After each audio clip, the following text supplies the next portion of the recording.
माता भोक्ति आदि शक्ति जगत जगदम्बा, जिन्हें देवादि देव पुत्र समान उनके सामने में हाथ जोड़कर खड़े रहते हैं। दुर्गा जी को शिव जी की पत्नी कहा जाता है, इससे बड़ी गाली और क्या होगी? किसी मां को बेटे का की पत्नी कह दिया जाए। उन्होंने सृष्टि की रचना को देखा क्या है, समझा क्या है, अनंत लोकों के बारे में जाना क्या है? जाना था हमारे ऋषियों मुनियों ने, सिद्ध महापुरुषों ने, जिन्होंने माता भोक्ति को आदि शक्ति जगतजननी जगदम्बा कहा। आप कहते हो करोड़वें अंश में दुर्गा जी हैं श्री राधा रानी के, हम नहीं कह रहे। पद्म पुराण पाताल खंड अध्याय 81। जब तत्व की चर्चा होगी तो एक है जो श्री कृष्ण है वही काली है, जो काली है वही श्री कृष्ण है। मुझे समझने में इतना भी भेद नहीं। जिधर देखो उधर वही परम तत्व है, इसलिए कोई छोटा नहीं। जहां तुम जो हो, देवी उपासक के लिए सर्वोपरि देवी, सब उनके नीचे। शंकर उपासक के लिए शंकर जी सबसे, उनके सब नीचे। कृष्ण उपासक के लिए कृष्ण सर्वश्रेष्ठ, राम उपासक के लिए राम। हमें कोई संशय नहीं, क्योंकि वही तत्व बैठा हुआ है। तो हनुमान जी बन के शंकर जी ही चरण पकड़े राम जी के, और राम जी सेवक बन करके रामेश्वर की स्थापना कर। माता भोक्ति आदि शक्ति जगत जगदम्बा, जिन्हें देवादि देव पुत्र समान उनके सामने में हाथ जोड़कर खड़े रहते हैं। दुर्गा जी को शिव जी की पत्नी कहा जाता है, इससे बड़ी गाली और क्या होगी? किसी मां को बेटे का की पत्नी कह दिया जाए। उन्होंने सृष्टि की रचना को देखा क्या है, समझा क्या है, अनंत लोकों के बारे में जाना क्या है? जाना था हमारे ऋषियों मुनियों ने, सिद्ध महापुरुषों ने, जिन्होंने माता भोक्ति को आदि शक्ति जगतजननी जगदम्बा कहा। राधा रानी के नाम पे पूरा दिशा भ्रमित किया जा रहा है समाज को। अरे क्या राधा रानी ने अपनी जिंदगी में जीवन में किया क्या है, मुझको केवल इतना बता दो। चल रहा राधा रानी राधा रानी, इसलिए कोई बोलने वाला नहीं। मैं राधा के भी सम्मान करता हूं, सीता के भी सम्मान करता हूं, मगर सृष्टि की रचयिता नहीं, इसका पुरजोर विरोध करता हूं। सब कथावाचक लगे हैं नाचने में, बसे सो आराम में, राधा रानी राधा रानी राधा रानी राधा रानी। धिक्कार है सनातनियों को, सम्मान करो, मगर कथावाचक इस दिशा में जा रहा हो, कोई तो टोकेगा, कोई तो रोकेगा इनको कि हम सत्य के लोगों के बारे में जानकारी ना दें। बताए वो मुझको तलाश करके कि राधा रानी ने अपने जीवन में किया क्या है। जो सत्य किया भी है उसे बताते भी नहीं, बस राम कृष्ण के साथ प्रेम प्रसंग की बातें। उसके बाद क्या किया? देश के बड़े बड़े कथावाचकों से पूछना चाहता हूं कि बताएं आकर के, और किसने राधा रानी को सिद्ध करके देखा है? आए मीडिया के सामने, आए वाक शक्ति का परिचय दे, आए परीक्षण कराए। अगर कोई ये कहता हो कि हमने राधा रानी को देखा है, कौन झूठ बोल रहा है कौन सच बोल रहा है पता चल जाएगा। और मैं हर मन से कहता हूं कि हाँ, मैंने माता भोक्ति को एक बार नहीं अनेकों बार देखा है, और जब चाहूं देख सकता हूं। भगवान की जय। सब अंधी दौड़ में दौड़ रहे हैं, सब अंधी दौड़ में भाग रहे हैं, इसलिए कोई टोकेगा तो हजारों लाखों लोग उसका विरोध करना शुरू कर देंगे। मैंने कहा मैं फिर माता भोक्ति की परवाह करता हूं कि मेरा जो रिश्ता उनसे जुड़ा है वहां पर कहीं कोई किसकी कड़ी में जंग तो नहीं लग रहा। मैं भटके हुए समाज की परवाह नहीं करता कि वो मुझे गालियां देते हैं, क्या कहते हैं, कौन क्या कहता क्या नहीं। मैं मान अपमान से परे जीवन जीता हूं, न मान से खुश होता हूं न अपमान से परेशान होता हूं। मैं अपने लक्ष्य पे आया हूं, लक्ष्य में अपने आप को समाहित कर चुका हूं। मैं इतना उसमें डूबा रहता हूं हर पल कि मुझे बाहर की किसी चीज की चिंता नहीं रहती, मगर समाज के हित के लिए जो कहना हो हर मन से कहता हूं। अब तक आवाज नहीं उठा रहा था, मगर समाज में मैंने जब देखो, जिसको अनेकों लोग बीच बीच में आके बोलते हैं, मिलते आकर कि वो ये ऐसा कह रहे हैं, वो तो बहुत बड़े बदले, बस राधा रानी राधा रानी राधा रानी ही श्रेष्ठ है। अरे ठीक है, कोई भक्त कंकड़ पत्थर को पूछो, मैं उसके लिए कभी मना नहीं करता। जो राधा रानी पूजा करते उसके लिए मना नहीं करता, मगर आता माता भोक्ति आदि शक्ति जगतजननी जगदम्बा को नीचा करके दिखाओगे तो तुम्हारी मैं जड़ें हिला दूंगा, इस बात का ध्यान रखना। बोलो गुरुदेव भगवान की जय। कोई भी हो, कितनी बड़ी संस्था क्यों ना हो, माता भोक्ति आदि शक्ति जगत जगदम्बा, जिन्हें देवादि देव पुत्र समान उनके सामने में हाथ जोड़कर खड़े रहते हैं। दुर्गा जी को शिव जी की पत्नी कहा जाता है, इससे बड़ी गाली और क्या होगी? किसी मां को बेटे का की पत्नी कह दिया जाए। उन्होंने सृष्टि की रचना को देखा क्या है, समझा क्या है, अनंत लोकों के बारे में जाना क्या है? जाना था हमारे ऋषियों मुनियों ने, सिद्ध महापुरुषों ने, जिन्होंने माता भोगती को आदि शक्ति जगज्जनी जगदम्बा कहा। काल्पनिक पुस्तकों में देकर दृश्यों को भटकाव की बातें बताई जा रही हैं। धिक्कार है ऐसे कथावाचकों को, धिक्कार है ऐसे लोग जो अपने आप को ज्ञानी कहते हैं, और धिक्कार है उन शंकराचार्यों को जो ऐसा कहने पर भी आवाज नहीं उठाते। मैं धिक्कारता हूं उन शंकराचार्यों को।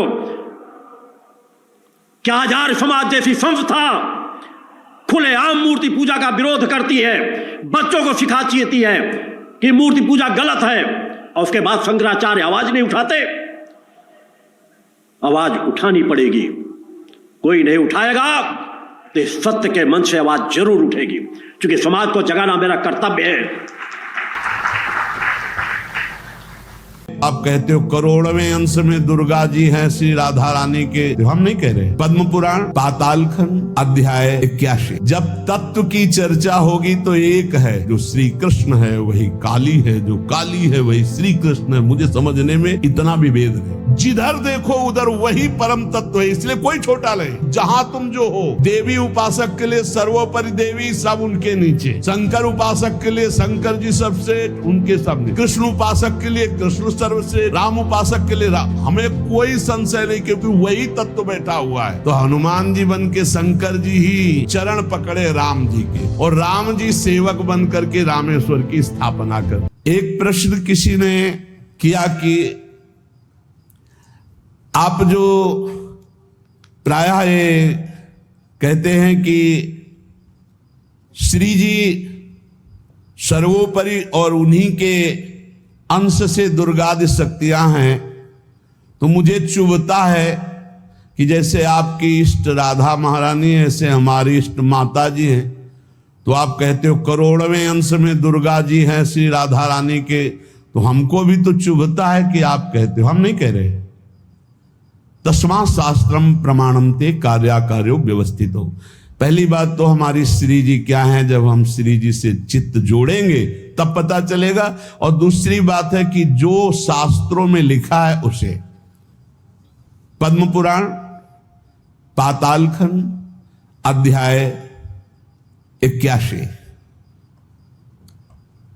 भगवान शिव कह रहे हैं जितनी भी लक्ष्मी आदि शक्तियां सब इन्हीं के अंश से हैं। आपको भगवान का आह्लाद कहा गया है, आह्लाद। और जब मूर्तिमान ये हुई तो राधा कह गई, किशोरी जी कह गई। और तत्कला कोटि कोट्यंसा, भगवान शिव बोल रहे हैं, तत्कला कोटि कोट्यंसा दुर्गाद्य त्रिगुणात्मिका। दुर्गा आदि जितनी त्रिगुणात्मिका दैवी शक्तियां हैं, ये इनके कला से करोड़वें अंश में प्रकट है। यही प्रकट है, पर करोड़वें अंश में प्रकट है। हम नहीं कह रहे, ये भगवान शिव कह रहे। श्री राधा अपने अंश से महालक्ष्मी रूप धारण करती हैं, तो भगवान श्री कृष्ण नारायण रूप धारण करते हैं। मुनि श्रेष्ठ, थोड़ा भी भेद नहीं है। ये श्री राधा दुर्गा रूप धारण करते हैं, तो श्री कृष्ण शिव रूप धारण करते हैं, रुद्र। जब श्री कृष्ण के अंश से इंद्र, तो श्री राधा किशोरी के अंश से सची इंद्राणी। जब श्री कृष्ण के अंश से ब्रह्मा, तो राधा किशोरी के अंश से सावित्री देवी। जब श्री कृष्ण के अंश से यमराज, तो उनकी पत्नी धूमोरणा के रूप में श्री राधा किशोरी। अधिक क्या कहूं, इन दोनों के सिवा किसी की सत्ता ही नहीं। कि एक प्रश्न और आता है सभा में, जब चर्चा होती है तो उसको सुनकर के लोगों के अंदर प्रश्न आता है कि शिव पुराण में लिखा है कि भगवान शंकर सर्वश्रेष्ठ है, देवी पुराण में लिखा है कि इन्हीं से सबकी उत्पत्ति है।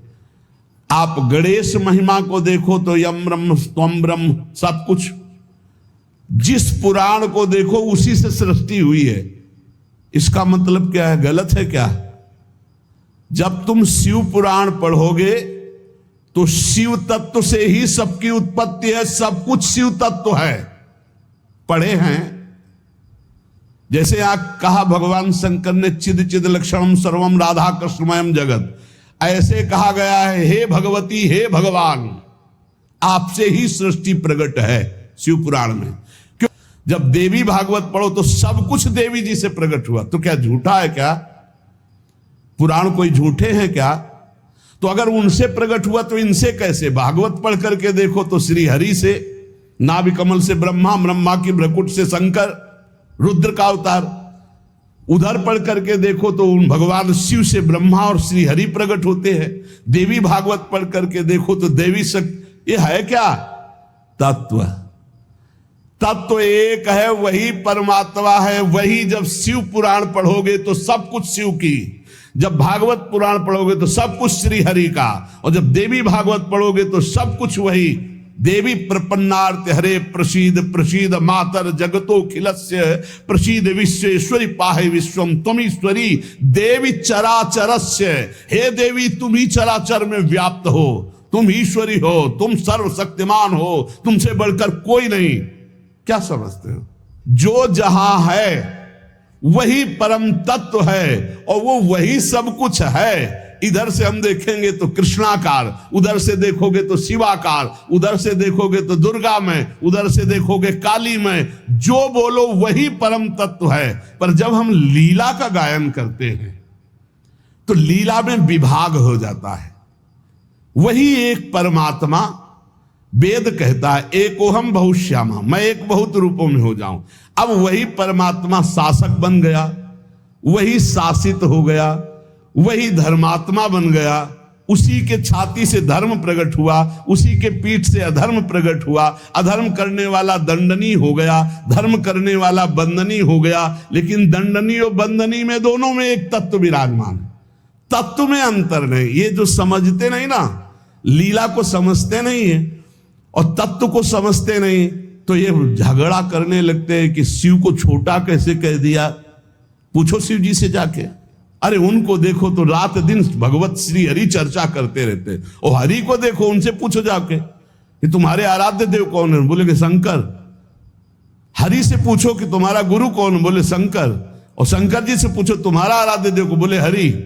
और हम आपस में लाठी चलाएं। अरे वो एक है, वो एक है, वो अनेक है। अनेक होते हुए भी एक है, एक होते हुए भी अनेक है। इस बात को समझो। जब देवी भागवत, तो देवी ही सब कुछ है, देवी के ही अंश से राधा है। समझिए आप। जब हम वृंदावन से बोलेंगे तो राधा के अंश से देवी है।